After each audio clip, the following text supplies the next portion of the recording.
Hi, welcome to my list of the top 5 games that I've played this year. I've already done a video on the most disappointing games of the year, which I recommend you check out before watching this one. So make sure you hit that link on the top right or down in the video description.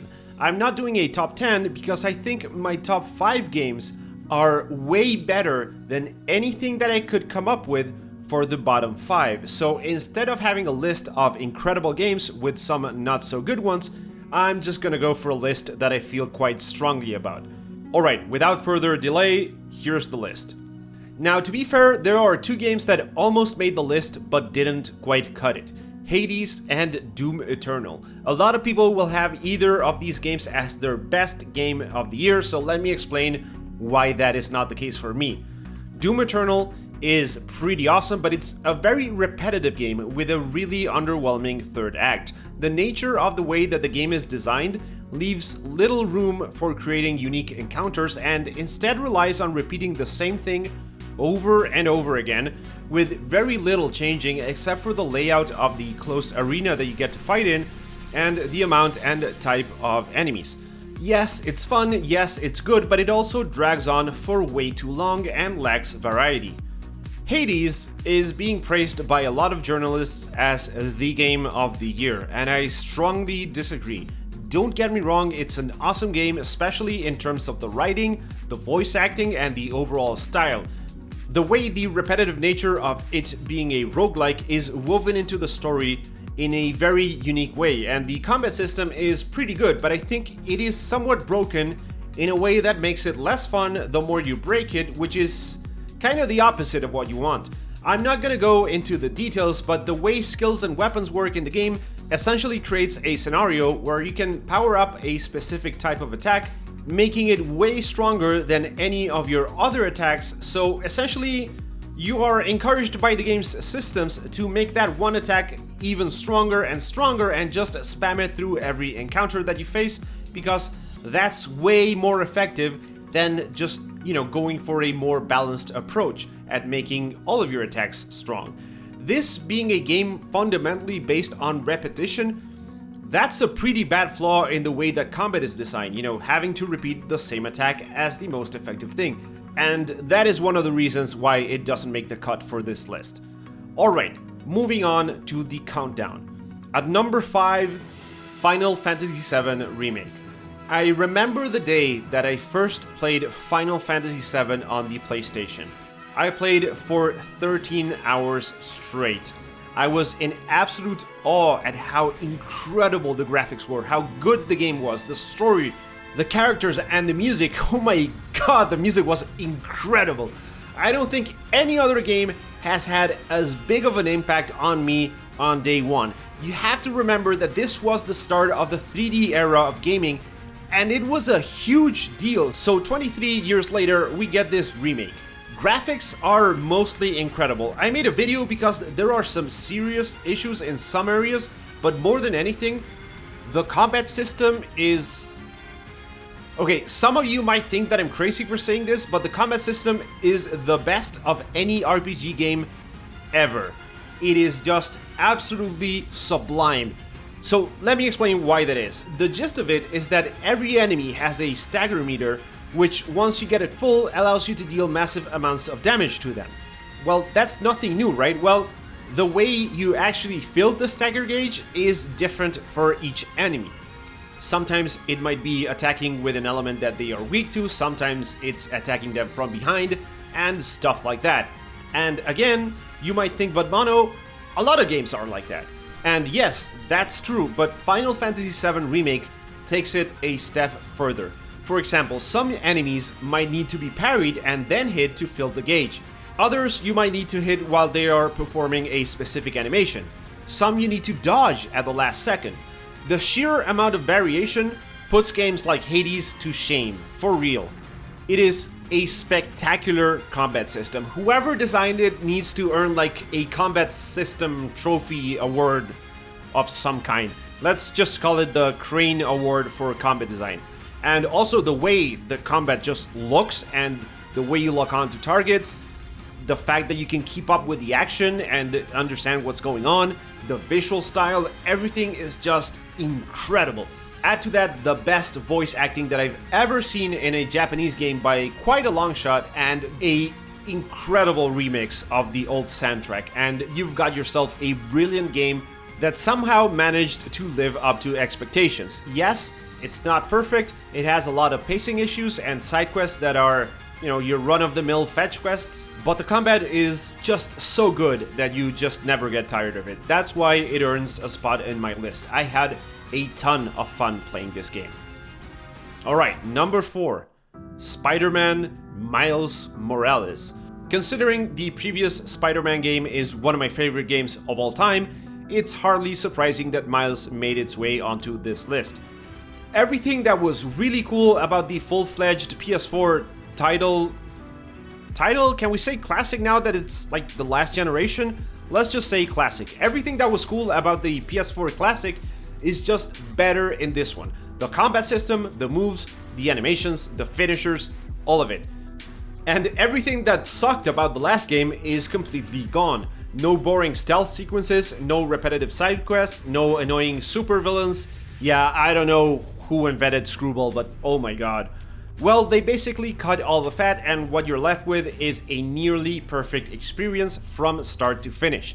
In fact, this game's only drawback might be how short it is. Oh, and also I liked the music in the first game a lot more, but that's, personal preference. If you plan on getting a PS5, or even if you're stuck with a PS4 for the time being, you must play this. Alright, number 3, Astro's Playroom. I never thought that I'd be saying this, but this free pack-in game that comes pre-installed on your PS5 that is designed to showcase the features of the DualSense controller is one of the best games released this year. Yeah, I'm not joking. This game is absolutely amazing. It goes beyond being some sort of tech demo. This is a fully thought out title. The level design is great, the right mix between being challenging and being a lot of fun. These tiny little robots are incredibly charming, not in the stupid internet meme, oh, you can pet the dog in this game, charming, but actually charming. It's also completely filled with references to old PlayStation games and hardware. If Mario Odyssey was an homage to previous Mario titles, then Astro is the ultimate game when it comes to remembering how awesome those old PlayStation games were. As a dude that grew alongside these consoles, a lot of those references really hit hard. And then there's the way that this game uses the controller. This is one of those you won't understand it until you try it things. I've actually tested this with multiple people. I've told them exactly what the controller feels like in detail before having them play the game, and every single one of them was absolutely floored at how amazing the controller feels and how the game takes advantage of it.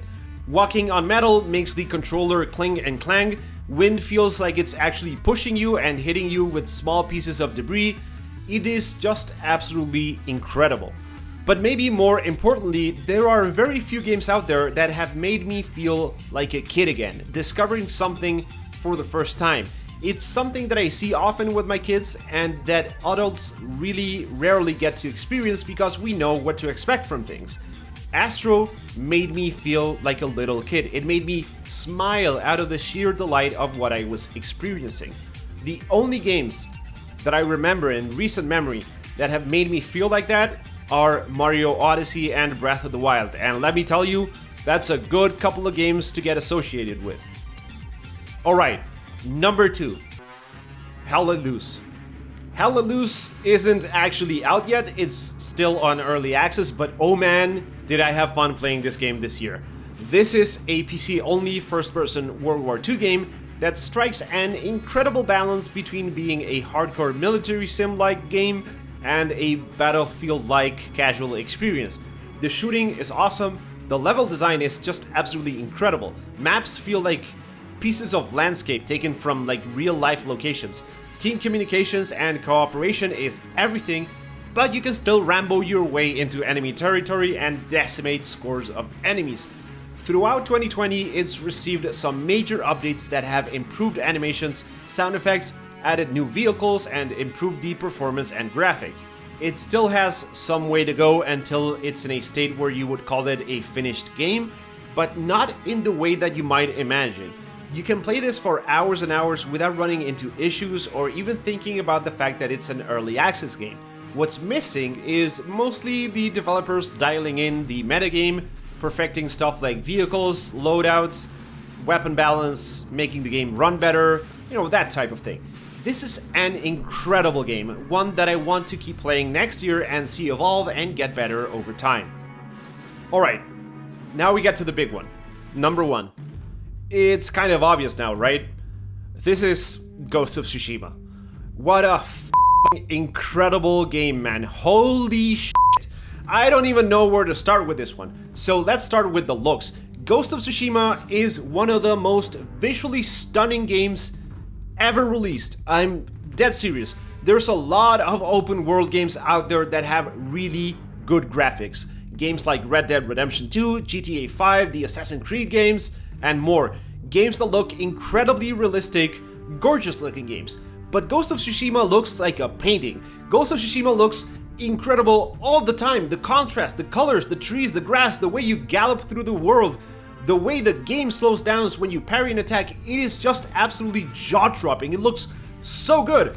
Videos do not do this game justice. You must see this game. This is just an incredible achievement, and it is one of the crown jewels of the PS4. So for those of you who haven't played it, you might want to know what this game is about. Is it Assassin's Creed Samurai? Well, yeah, kind of, but the story is really good. The voice acting is superb. The different characters you meet are interesting, and the quest and mission design is better than you'd expect. Is it Witcher 3 levels of awesome? Well, no, but there's still a ton of amazing quests, especially the ones dealing with like myths and rumors of like legendary warriors and stuff like that.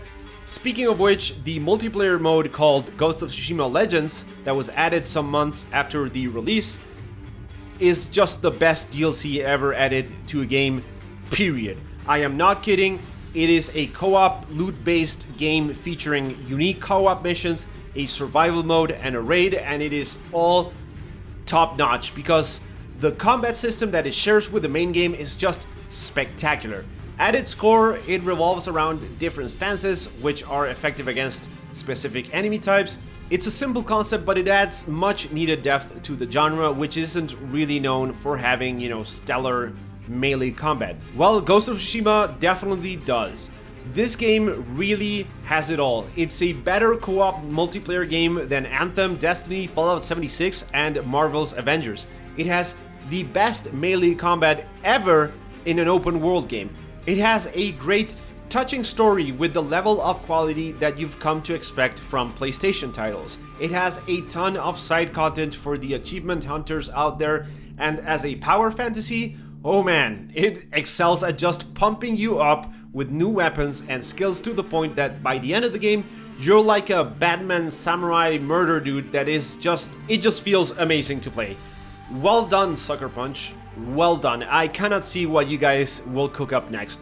This game is just absolutely incredible. It is so much fun. Alright guys, that's it.